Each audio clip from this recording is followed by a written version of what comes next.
Tubers, tubettes, and the assorted flavors of crazy people. Oh man, this video is one for the record books.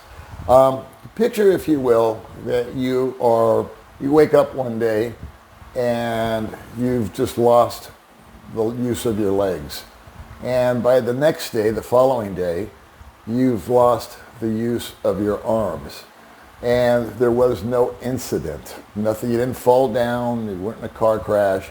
You just, out of nowhere, your body just froze up and you've lost all feeling and the ability of mobility, and you don't know why. Well, that's exactly what happened to my friend Julian. And in just a second, Julian's going to walk you through what happened, how he's dealt with it, and what the prognosis is for his condition. So hang on, here comes Julian.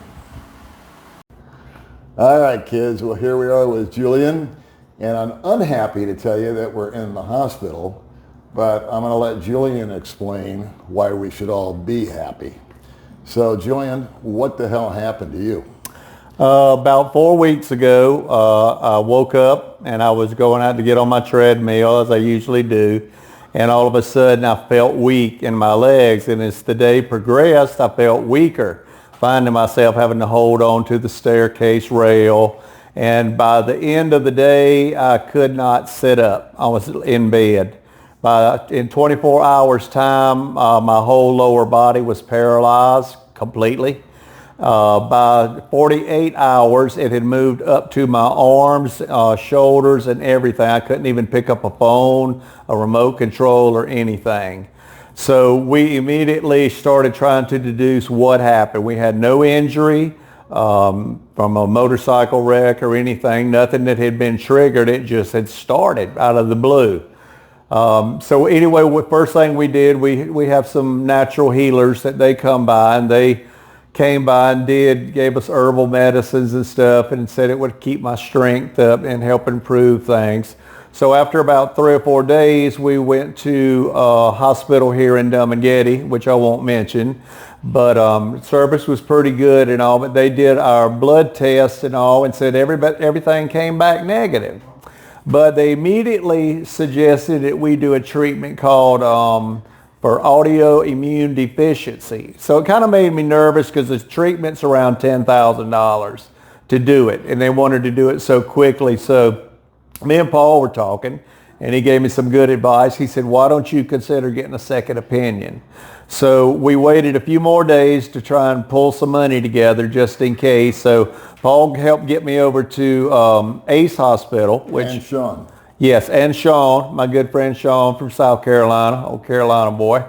So anyway, they got us over here to the hospital, and they immediately took us in. We saw the doctor. They did the blood work, and everything that they had shown me pointed kind of toward the same thing, an autoimmune deficiency, which is where your red blood cells attach to fatty cells, and they just kind of go nuts in there. Instead of doing what they're supposed to do, they just kind of get in the way. So they said we can start the treatment. The treatment is 25 vials of this medicine. Each vial is 22,000 pesos, which is equivalent to about $400 with the rate going right now. So me and my wife decided we would go ahead and pursue that. So with the vials, with the hospital treatment, the stay, intensive care and everything, it comes out to around $13,000, which we just, like I say, Paul had suggested get the second opinion, but when I talked with the doctor, I got that good warm fuzzy feeling from her that she was a professional and she just wasn't just jacking us around for, other profit. So they admitted us. They immediately started giving us the vials. After the first day, I started PT, physical therapy, and I really still couldn't move anything. So, but the doctor kept encouraging me, saying the more of this medicine you take and the more PT you take, she said your body will start to come back. And other people that I've talked to, my bloggers and other medical professionals, said most people, probably 95%, come back naturally, even without the medicine 100% of the time. And what is the name of what you have? What's the name? GBS is what they call it. It's a big word, I can't really say how it is, but basically it affects your immune system. But what they worry about primarily is when your muscles are shutting down, that your lung muscles start having problems, because then you'd have to go into, what do they call it, a ventilator or something like that, to where you actually has to breathe for you. So after being here, now it's been 4 weeks, she said, your lungs are good. She said, so yours didn't take that direction. So after 2 days of physical therapy, and we are 20 vials in on the medicine right now, I can actually move my feet around. Before, I actually couldn't move them at all. Now I can move them in a circle about 4 inches. My hands, which they said will come back first, I'm already starting to get a little bit of this. And you couldn't do that. I could not do this at all. I couldn't even. I remember your hand, I don't mean to interrupt, but I remember your hand like it is right now. Yeah. And you could just barely lift it up. Yeah. And that was that. Yeah, just the barely tips of my fingers. I mean, I was so happy when I got to grab the remote control and change it from a Filipino channel to an English-speaking channel, because I've been sitting here for days trying to get off that one channel. But little things in life. Yeah, it is. The little things that you overlook that you take for granted. But yeah, so that's working. And so what they're going to do is they're going to continue the medicine today. I should complete the IV units by 3 a.m. We're going to do physical therapy tomorrow. And then they're sending me home, and we actually are trying to purchase a hospital bed, because it makes it a lot easier on me and my wife, because it's just me and her now, and wet, she probably weighs 100 pounds. So, and I'm close to 200 pounds. So for her to try and move me and lift me, plus the complications of she can't get any rest, because I may have to be turned, or I have an itch or anything like that every 5-10 minutes, so she really can't get any sleep whatsoever. So we're going to hire a caregiver to come in at night to help out. And then we're going to have the hospital bed there. And then, thank God, my physical therapists, they come and do home visits. It's $20, which is 1,000 pesos in the hospital. So I figure a little traveling expense, you might pay, 1,200 pesos, $22, something like $23. But it's well worth that, because they actually use the electric muscle stimulators, which are good if you're down and you can't exercise and you're immobile. They just hook the pads to you, and it's like these electrodes actually flex your muscles. So that's what's going to keep building up my muscle tone until the point that I can completely stand and walk. I got a question for you. I am so thrilled when I came in today and saw that you were improving so much from just the day before yesterday, especially from the day one that I saw you. Yeah. But what goes through a man's head when one day you're swinging a hammer, building your house, and then 48 hours later, you're completely paralyzed? Just the point that you've reached the point that you are useless.